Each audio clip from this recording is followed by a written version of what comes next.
Hey everybody, welcome back to Vegas Tips and Tricks Weekly.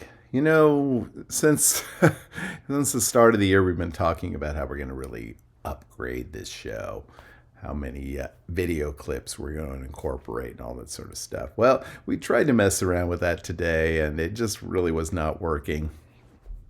But I did want to talk about the lay of the land in Las Vegas, and a lot of people travel to the city and they want to know how to get from the airport to their hotel or where everything is kind of located. We're going to talk about that a little bit today. We're going to talk about the entire Las Vegas Valley in terms of how it's situated and how you can get around. Hopefully, if you enjoy our show today, you'll subscribe. You'll consider letting your friends who might be interested in Las Vegas know about it. We've been doing this now for almost 6 years. We've incorporated a lot of things that people do now practically all the time, whether it be room videos or walkthrough videos or walk around videos. It's become almost cliched, but we were one of the first people to do those things. And again, we're going to continue to incorporate our ideas about Las Vegas. I believe we're going to be in Las Vegas, my wife and I, in just over 6 weeks.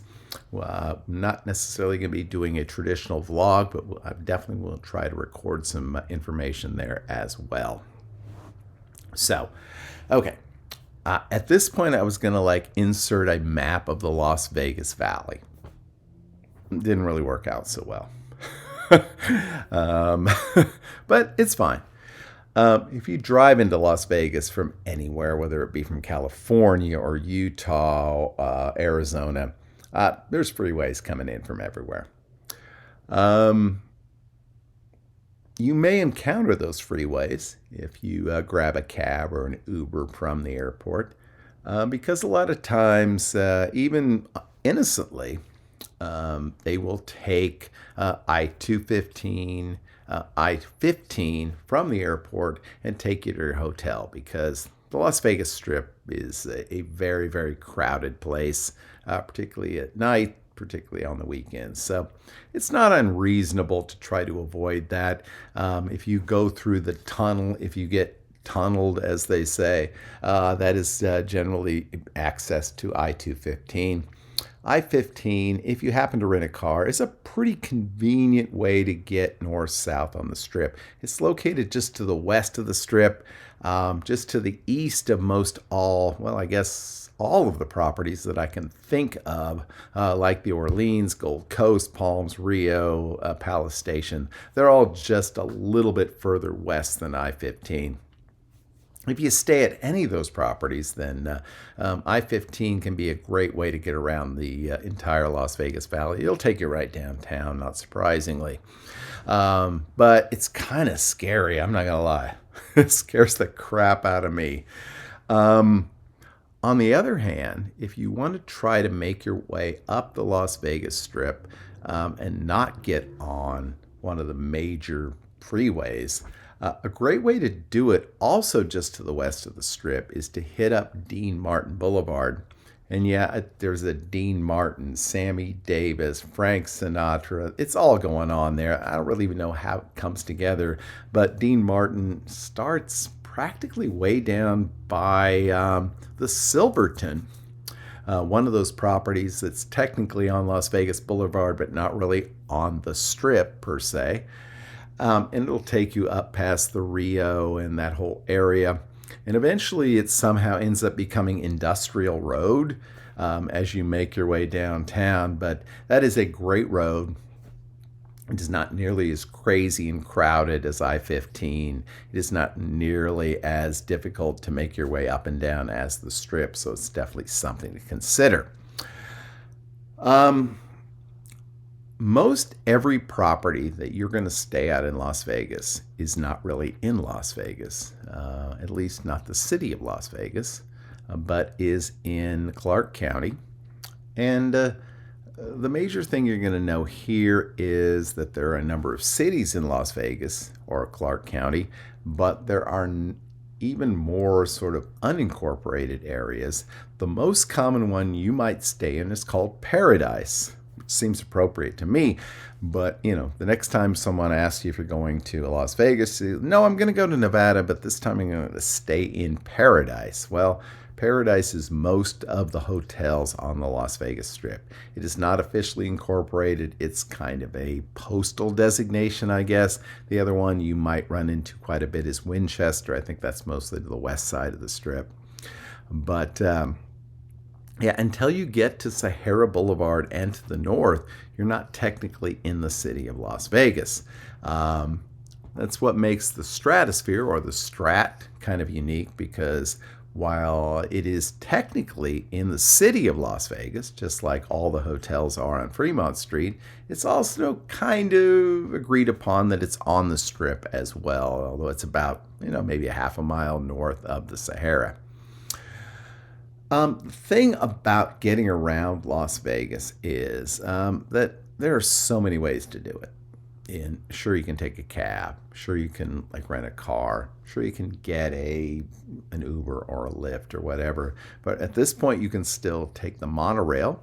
That will, if you're on the east side of the Strip, it's a really good choice, particularly if you're heading to the north from, say, MGM Grand all the way up to Sahara, or further north than that. Then definitely, it's a good option.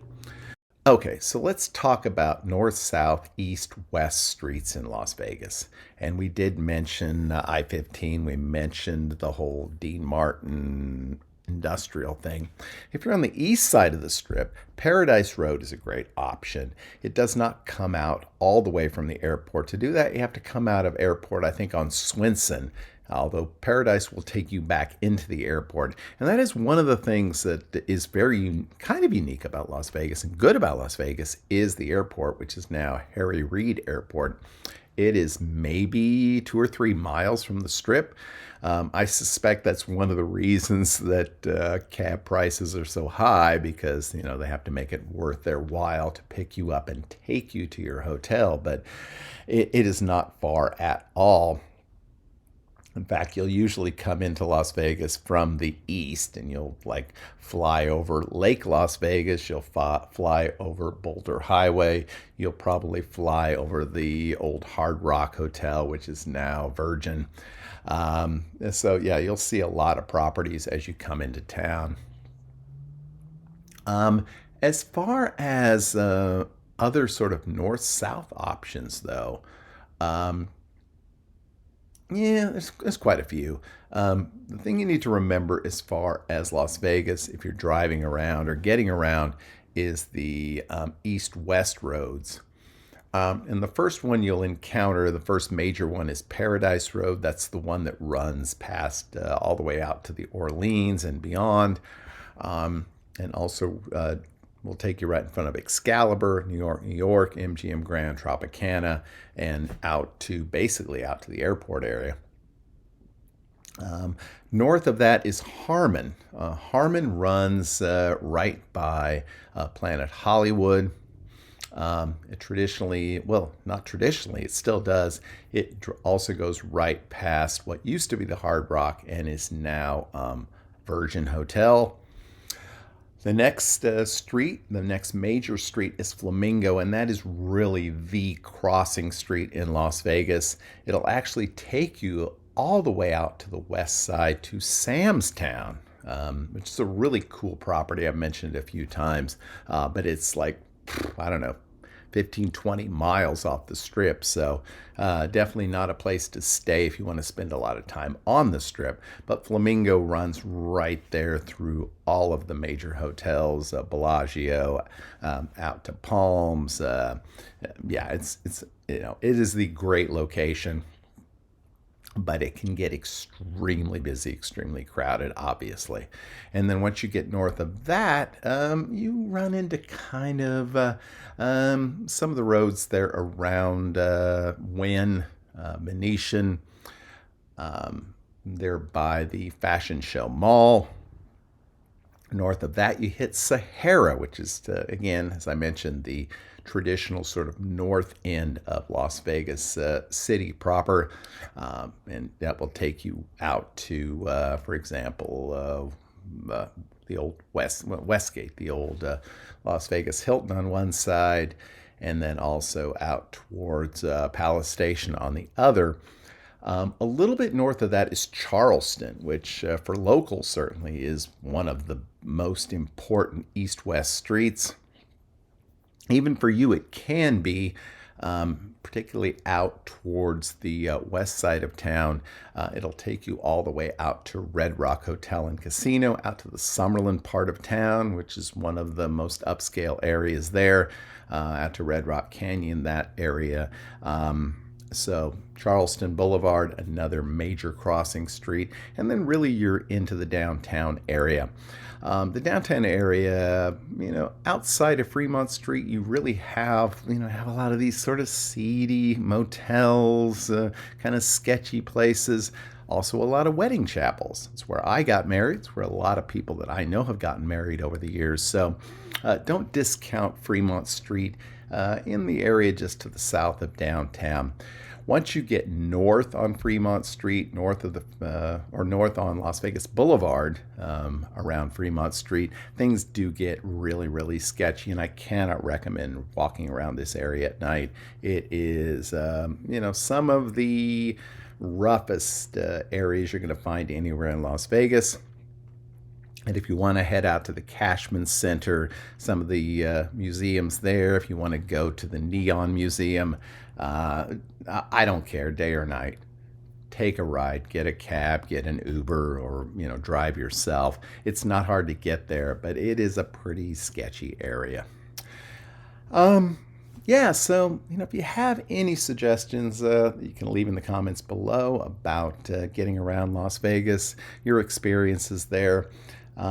Again, just remember the airport's very close to pretty much any of your properties that you're going to stay at. You'll pay a pretty penny for a ride, but it's not going to take very long. Getting up and down the strip itself is kind of fun, but if you really want to make better time, definitely consider one of the freeways, Dean Martin or Paradise, and you'll get there a lot faster. Walking up and down the strip can be a bit of a nightmare. It can also be a lot of fun if you have the time to spare. I wouldn't really recommend going from the strip to downtown unless you just really feel like you need to do it. Again, let me know if you have any suggestions about getting in and around Las Vegas. If you want to share anything with people that might be visiting that could help them out. Appreciate all of you spending a little bit of time with me again this week. We'll be back next week with another episode of Vegas Tips and Tricks Weekly, and join us on our Wednesday show when we cover a number of different Las Vegas hotel properties. Until then, hope that you take care of yourself. Have a great, lucky, and healthy week. We'll see you all again real soon. Bye-bye.